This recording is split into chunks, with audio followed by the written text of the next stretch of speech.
Welcome back to Supercoach. It's been pretty quiet on this channel the last week or so. I've just been really busy outside of that, and I was looking forward to covering that last lot of practice games one by one. And I managed to watch them all, but by the time I had the time to make the videos, it was already old news, really. A week's a long time of footy, and probably 200 other super coaches on YouTube would have covered all that stuff, so I'd really only be rehashing it anyway. But I've also decided I'm not going to continue with the team preview videos anymore. They were easily my least viewed type of video, and they're actually the longest to make as well. So it's a bit of a blessing in disguise there. Now I'll have a lot more time, I think, to get more videos out, hopefully every couple of days or so. So we now find ourselves in the middle of round 0, and I can't be alone in thinking that it's getting quite stressful. I can't settle on a team that I'm completely happy with, and I'm sure, there's others out there that are feeling that way. I've been reading it around the place, but I'm trying hard to base my selections as much as I can on those research videos I did earlier. There was that 3 weeks or so where I did a video every day, and they were all those different categories and stuff. But it is impossible to ignore some of the stuff that comes up in the practice games and also round 0. I'm definitely a big one for saying on this channel, don't let the practice games sway you. Things are going to pop up that are not really relevant when it comes to the season. But you just kind of got to know what to look for. Like, we look for role, game time, job security, that kind of stuff more than the scores. So there's always things that pop up that we weren't expecting, but you can't ignore them. So I'll go through the team and I'll give my reasons why I've picked these players. There's a couple of pods in there. I don't expect this to be my final team, in a week's time, but be pretty close to it, I think. There's still a lot to happen between now and then, but be pretty close. So Sheasel, he needs no explanation other than I'm not sitting through a season watching him if he's not on my team, and especially not when he's in 67% of teams. If you're going to antipod someone, it shouldn't be him. Clark's been in there all along, and I'm just banking really on that Freo improvement here. The reason why is because he averages 113 in wins, well, at least he did last year. So that's pretty hard to ignore, given Freo look like they should win a lot of games this year. And my gut feel is that they're going to use him as that attacking outlet more than Ryan. So he'll probably end up with more of the ball. Ryan probably still gets some of that cheap stuff, but Clark will probably play more like that Whitfield kind of role where they'll really look for him, because they're going to look to attack, obviously. Now, this one's probably a shock because I spent the whole preseason saying how much of a trap he is, and I can't believe he's found his way into my team, but Jaden Short's in there for now. And there's 2 reasons why this has changed. Firstly, the lack of defensive rookies. It means that I've got to go deeper in defense. He's quite cheap. There's a few of those players around that price, but he fits it. And the main reason I've changed my mind is Richmond have come out and said that they're going to play that chip game. Now, obviously, when you see really weak teams, they do try and slow the game down, and that's going to suit him really well, I think. He's the most experienced guy on that half back line. They're going to look for him a lot. And I mean, they probably would have anyway, but the chip thing, it's so hard to ignore. I think it's worth the gamble at his price. Like, if he shits the bed, then it's not hard to make that correction trade and just go down to someone else. There's a few other options that are cheaper than him. I'm still far from sold on the pick, and there's a bit to happen between now and the final thing. But as I said, it's purely that chip game thing, really. Roberts, he's got the perfect role, and it showed last night. We can see what he's going to do. I was picking him thinking, he might give us like 100 average or something like that. That'd be cool, but he's got potential to be top 6 here, I think. I can see him going like 110. So he's in 25% of teams now, and I reckon after last night, that's going to rise a fair bit over the weekend. So he's a lock for me. Perryman's another that I'm still skeptical on. He's got the role, like the good CBA role, and so far he's shown that he can score in it. I guess tomorrow night's game, that will tell us more, because it's the real thing. Just like Short, he's still far from locked in. I can't get past my gut feel with these 2. There's a good chance they both go. So I don't know, but they're there for now. Patton, not hugely confident on him. He was pretty quiet last night, but I'd still be happy with a 67. I think about that 65 is where he's going to be at, and it's probably going to be a question between him and Reed, which one gets fielded each week. It's just going to be like matchup, but yeah, his job security could be a bit of a worry. I guess they recruited him for a reason. He's not actually a rookie. He's young, but he's not like a newly drafted rookie. He was at St Kilda before, so kind of goes in his favour, I think. Yeah, again, there's not many defensive rookies to pick from, I think. So yeah, he gets a spot. And Reed, as I mentioned before, he's got that great job security. He just needs to stay healthy. That's the big knock on him. I think he'll average high 60s or maybe even 70 if we're lucky. And I'll take that every day of the week. So the last man in defence is Leak. And he's just cheap. And he got CBAs in that practice game. Like, admittedly, he didn't set the world on fire, but he did enough to be a decent bench option. And again, like, there's not really that many defensive rookies or any screaming out like must pick. So yeah, he's in basically just for that. I think the defensive structure could still change. Like, if I decide to bring in Pryor, I could run 2 rookies on the field. Not really a fan of his elevated price though, because it kind of messes me up elsewhere. I think the defense, it's kind of dependent on other lines. Like, they're all dependent on each other, but yeah, it'll dictate the structure. You can't sort of move, I think, one line without having to tinker with the rest now. So the end result, it's always going to be, it's going to all add up to the same number, but it's just how that's split. And I guess, well, it's kind of like Supercoach scoring itself, really. Like, it always has to add up to 3,300. So I have had some players in and out of the team in defence. Sicily's one of them. I took him out last night. Yeah, I wasn't a fan of that forward time. I can't see it being viable long term. Like, he did all right last night when he went forward. He scored okay. But I doubt that's going to be a consistent thing. Sydney's kind of... they're kind of weak in terms of tall defenders, I think. And I know Sicily's not the tallest, but, he's going to attract a good defender. So, yeah, long term, I can't really see it playing out too well, especially not at his price. Another one is Fraser. I think he can score, obviously, and he can do it with Dale in the team. There was a game last year, right at the end. They both played off the halfback. Fraser went 130. I think Dale only got like 70. So it could be a case of where only one of them can score really well in the same game. But it's hard to tell because we've only got, very small sample size of what that looks like. Dale obviously has the history of being able to score well. So, it kind of makes you nervous about Fraser, but I'm still not putting a line through him because his price is really handy and he's looked great in the preseason. If I can run him instead of a Shaw or Perryman, that frees up a bit of money. So, yeah, wait and see. SDK, he's the other one that was in the team and he's gone now. I just don't trust Chris Scott.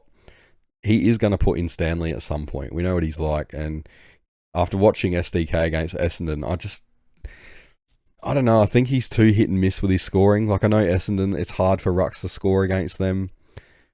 But he still had like 15 touches or something, which is, pretty good for a ruckman. And he still scored badly because he just doesn't get many hitouts. And, Blitzar's was taking some of the ruck time off him. And there's the added risk of if they get an injury in defence to one of the key defenders, then he's probably going to go back there to cover that. So, if he was cheaper, I think the risk would be worth it. But I don't know. It just looks way too risky for me to put that kind of money into.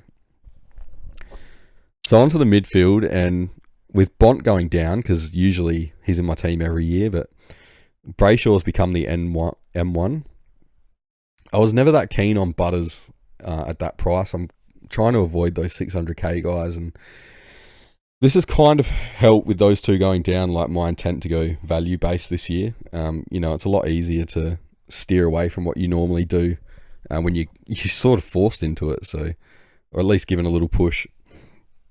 So Brayshaw, he's not going to cop a tag as long as Sarong's around, and he had that niggling injury first half of last year, and he doesn't appear to be carrying that at all anymore.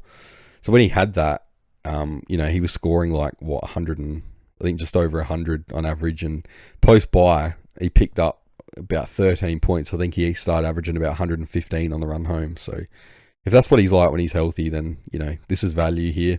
He also scores about 5 points better in wins, which is pretty normal for mids, really.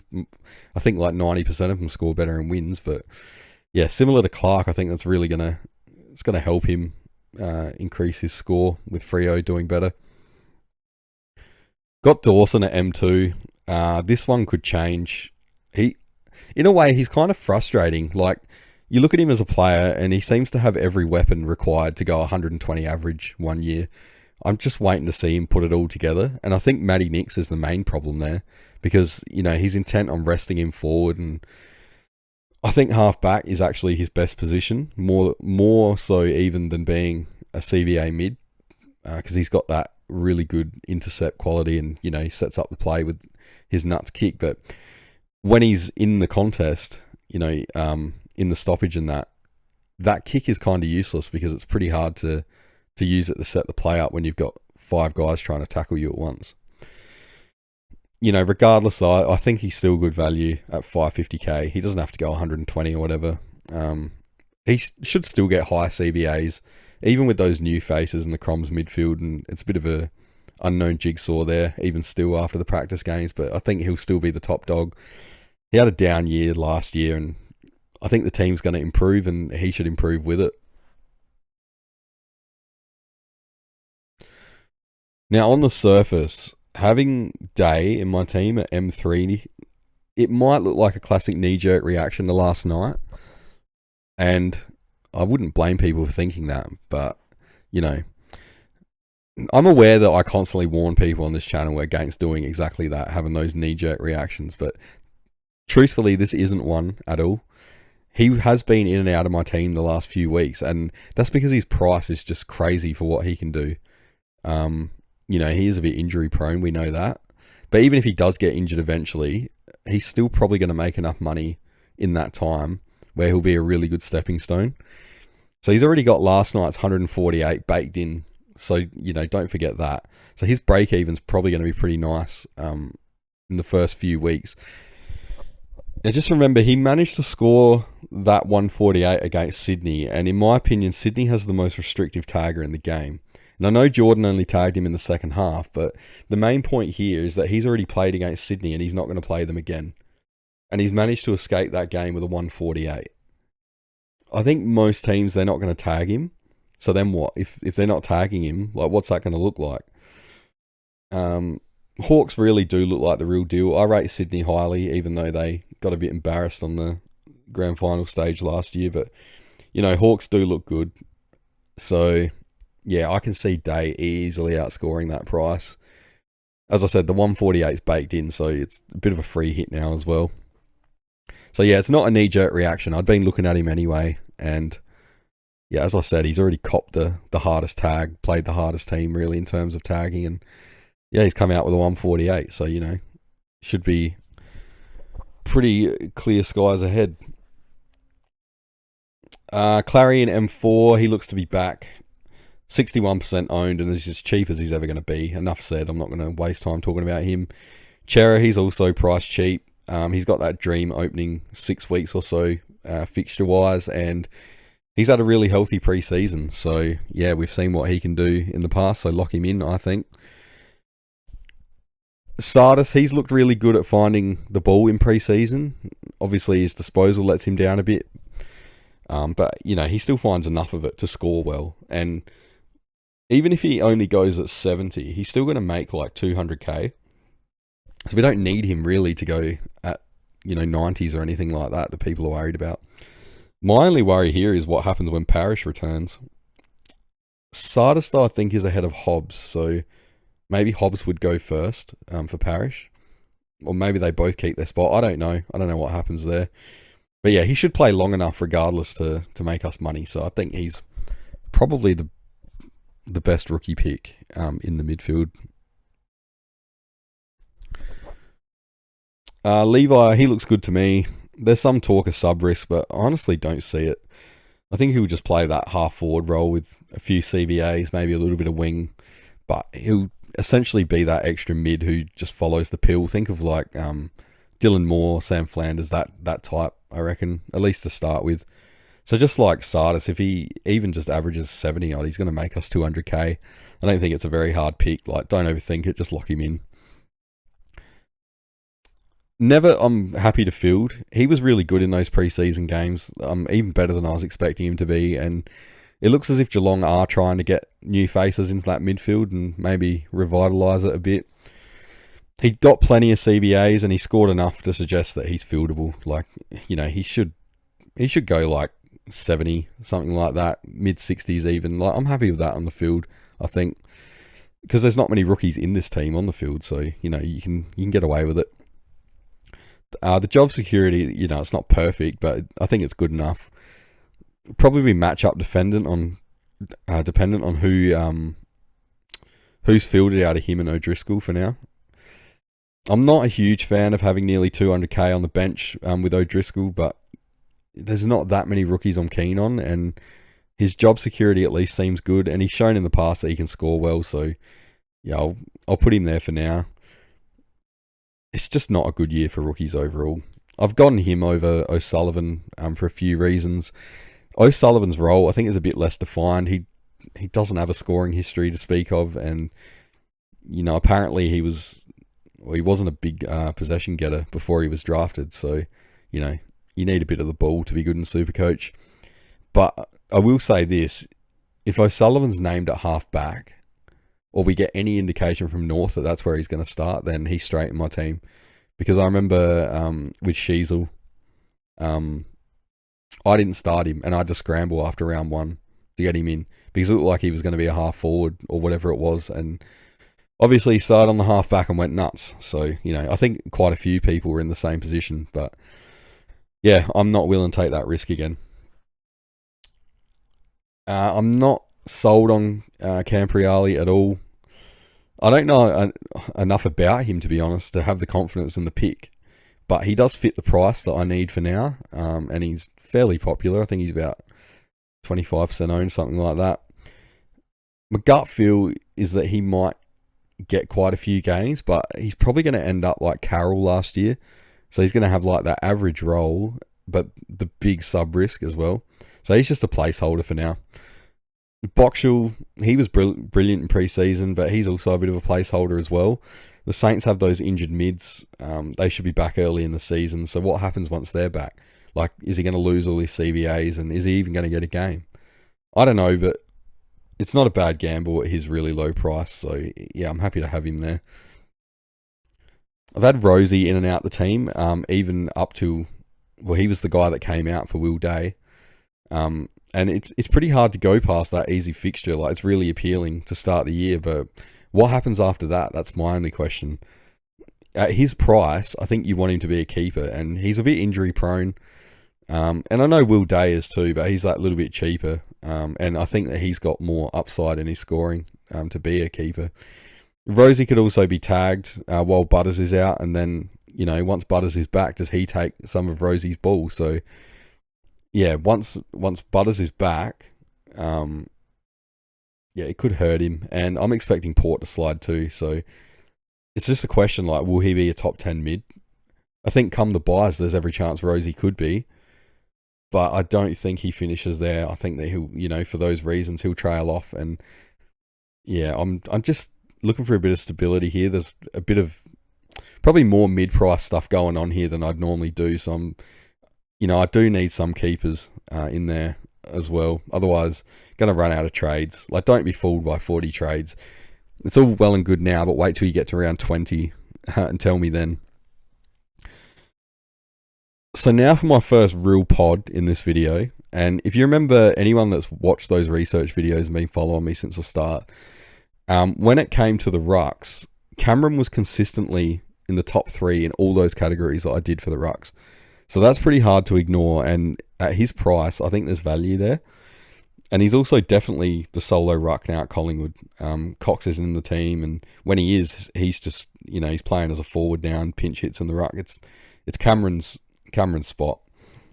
So yeah, I mentioned that research before. I have to back that in now, otherwise what's the point? Like, I do that research as much for myself as I do for making videos. Well, I was doing it anyway, and then I thought, why don't I put it in a video? People might find it interesting. So it probably is more for myself than anything else. So I reckon he's good for a 110 average, and I'll take a consistent 110 every week. You know, he obviously doesn't have the ceiling that Cherry and Gorn have, but that money is pretty useful elsewhere. And trying to go a bit value based, he fits all the boxes for me. Not huge value here, I think, but you know, he could be. But I don't want to be messing around with the rucks like I was last year. And again, that money is pretty helpful. Yeah, if I can just get that consistent scorer, then I think I can get ahead in points elsewhere. Because others are going to be forced. If you're going to go with a Gorn or a Cherry, you're probably going to be forced to play an extra rookie. I mean, you know, I don't know. Every team's different, but it's just the obvious solution, I think. And I'm going to take that gamble with TDK. We've seen what he can do when he's solo, and Pitto's out for, I think, 6 weeks, something like that. So, you know, 6 weeks, he should have long enough to at least make us a bit of money. And, well, that's at the very least anyway. Hopefully, Pitto's not a problem and DeConning's a keeper. But, yeah, it'd be pretty tough to anti-pod him from here, knowing what he can do. He's pretty highly owned, so I'll just lock him in. Can't really go with 2 pod rucks, I think. Boyd takes the R3, and I don't know whether he'll play at all, but it gives a loophole at least. And if he does play later on, then it's going to save a trade as well. So with that in mind, I'm going to skip the forward line and go to the flex position and talk about Flynn. And there's a reason that he's in the flex and not going to see my ruck line no matter what. I've seen some people putting him at R2, and look, I totally respect the size of their balls by doing that, but there's one big issue with this that I can see, and Flynn has poor durability, and if he does go down before he's made enough money, who are you going to trade him to? Like, there's only 2 rucks that are priced below him that might get a game, and it's Reedy, who can't score, so you wouldn't want him coming in at R2, and it's Boyd, who's probably not even going to play. So then you'd need to use 2 trades to upgrade Flynn. But if he's in the flex, you can just trade him out and bring in anyone below his price from any line, and then you save a trade. It's only going to cost you 1 trade. Just remember, again, 40 trades, it does not go as far as people think. But yeah, Flynn himself, he nearly tunned against Gorn in the practice match, so, you know, he can clearly score. And if he's fit, it appears he's now the preferred ruckman at West Coast. I don't know why it took them so long to work that out, but they have. So he's a good pick if he is fit. It's just where you intend to put him that matters the most. Like, I just can't stress that enough. I think putting him in R2 is suicide. I've also had Nank in the team at times. I reckon if Richmond are going to play that slow game that most weak teams do, it's going to be higher stoppages, and he could go really big. He gets points around the ground, obviously, but the stoppages is bread and butter. Purely just a price issue for me right now. I could go decam to Nank, but I don't have quite enough. So now back to the forward line, and Horn Francis look like he's about to go to another level, and with Butters out, he should get a CBA bump whether he wants it or not. Don't think there's too much to say about him other than just lock it in. He's going to be top 6 at the very least, I reckon, by the end of the season. Not controversial to say that at all. I think everyone agrees on that one. Also, McRae and Daniel, absolute locks. Perfect roles, amazing price. Just, yeah, lock. Thilthorpe is my other proper pod, and he's been there all pre-season for me. He was in my first video, and he's been there ever since. I will admit I've called on him a little bit for a couple of reasons. He had some kind of hamstring soreness against Brisbane. Didn't take him out of the game or anything, but you know, it was nothing really to be worried about, but just hearing hamstring can send shivers down most Supercoach's spines, so there's always that. The other reason is because Crom's forward line, it looks a bit more multi-dimensional now. End of last year, everything was going through Thilthorpe, and he averaged like, I think it was about 94 or something on the way home. But in the pre-season games, I've noticed that they're using everyone. He's not the only target. So they've got that 3-headed key forward attack with Fogarty and Tex as well. Kind of feel like they could all cancel each other out a bit, especially if you've got, you know, there's a good chance that Tex ends up with the 3rd defender. And yeah, I know he's old, but Tech's getting the third defender. He could eat them alive, which means he's going to steal a lot of points. So anyway, Thilthorpe's still there for now. I think he is value for sure, but I'm just not sure if it's going to be enough. Sanders and Smith, they're around that price as well. I've definitely got reservations about both of them. Smith hasn't been in my team at all. I did an entire video on why. So, yeah, that was about 6 weeks ago, I reckon. So, go watch that one if you think I'm crazy for not having him in. But, yeah, it's backed up by reasoning and stats and all that stuff. Garcia, he's another one that I'm not totally sold on. Especially with those mids to come back soon. Same as like Boxall, but he should still do enough to get us what we want, I think. At least the role's good, and it keeps a rookie off the field. I'm all about that this year, if you can't tell. Davidson looks fieldable as well. His first half against the Hawks was nuts, and he ended up with, I think, 29 disposals and a goal. Obviously, I don't expect that every week. He probably won't even get that many touches in a game again this year. It's kind of a worry that for all that, he only got an 81, but he doesn't need to score 81s to make the cash that we need. So, I'm more than happy to ride that wave, and he's 55% owned, so it appears that most other people are too. Hewitt's totally just a placeholder still. Sounds like he's a chance to get up for round 1 and they're pushing for it, but who knows. He seems to have some pretty shitty durability issues. It's a shame because he was getting CBAs and he looked good in that practice game, but yeah, he'll probably come out even if he does get up for round 1. I don't know if I trust his body. Stone takes the last bench spot, and I'm not exactly sold on him either. I guess you can sense that theme through the rookies in this team. He's named on the bench tomorrow night, so there's a sub-risk as well. It's all about the job security for this pick. Like, I think if he's in the team, then that half-back role, it's going to get him enough points to make us enough cash, but it's how long he can stay in the team. So I guess watch closely tomorrow night. If he's sub, then, I can't confidently pick him. He'll be gone for someone else, and that's probably going to mean, probably have to pay up for some more expensive rookies, and that's where something like a Perryman or Short down to Fraser might free up a bit of cash and, get one of them. We'll have to wait and see. So that's the team so far. I feel like it's a little bit cookie cutter in places, but the good picks, they are what they are. I'm not going to ignore them because others think that they're also a good pick. Let me know in the comments what you think of the team and some of these pod picks, and let me know as well what's stressing you out about your own teams. It's good to discuss teams with other people. Surely most people, they'd be stressing about it. It can't just be me. I'm sure of that. I've said it before and I'll say it again. I think it's a bad idea to set a structure or a strategy and then try and force players to fit that. We should be letting the players who we want to pick and who we think are good picks, dictate all the rest. They should dictate the structure and strategy. It's kind of what I've done here. I'm trying to let the rookies dictate my structure. So yeah, anyway, I've talked long enough. So don't forget to like and subscribe as well as comment. Speaking of that, just quickly, I'm not sure what I said in that last GWS preview video to piss people off, but I actually lost subscribers from it, which is pretty funny. So, I guess those tens of Giants fans out there, they're pretty passionate after all.